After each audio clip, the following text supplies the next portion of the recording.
మాలిని వాళ్ళతో అయితే మాలిని వాళ్ళ నాన్న, "ఏంటి నువ్వు మాట్లాడుతుంది? నువ్వు మాట్లాడింది అర్థం పర్థం ఉందా?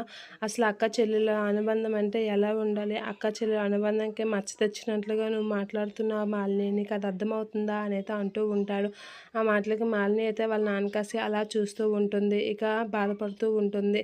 "నువ్వు మాట్లాడింది ఏమాత్రం బాలేదు" అనైతే అంటూ ఉంటాడు. ఇక వసుంధర అయితే సపోర్ట్ చేస్తూ, "మీరెప్పుడు మాలినికి సపోర్ట్ చేశారులేండి, ఎప్పుడు మల్లికే సపోర్ట్ చేశారు" అనేది అంటూ ఉంటుంది. ఇక మాలిని కూడా ఆ మాటలకి బాధపడుతూ ఉంటుంది. "మీరు మాకాసి న్యాయంగా మాట్లాడితే మీరు చెప్పిందే మేము వినేవాళ్ళం, కానీ మీరు ఎప్పుడు మాకాసి న్యాయంగా మాట్లాడరు కదా" అనేది అంటూ ఉంటుంది. ఇక మాలిని కూడా వాళ్ళ నాన్నతో, "మీరు ఎప్పుడు తండ్రి స్థానంలో ఉండి నన్ను అర్థం చేసుకున్నారు నాన్న, మీరు ఎప్పుడు తండ్రి స్థానంలో ఉండి మీ మీ కర్తవ్యం మీరు చేస్తే నాకు ఇలాంటి తిప్పలే లేకపోదును" అనేది అంటూ ఉంటుంది. ఆ మాటలకి ఒక్కసారిగా షాక్ అవుతూ ఉంటాడు మాలిని వాళ్ళ నాన్న. ఆ మాటలకి అరవింద్ అయితే, "ఏంటి మాలిని నువ్వేం మాట్లాడుతున్నావు" అని చెప్పి ఒక్కసారిగా చెయ్యెత్తుతూ ఉంటాడు. అలా ఎత్తగానే మాలిని అయితే షాక్ అవుతూ ఉంటుంది.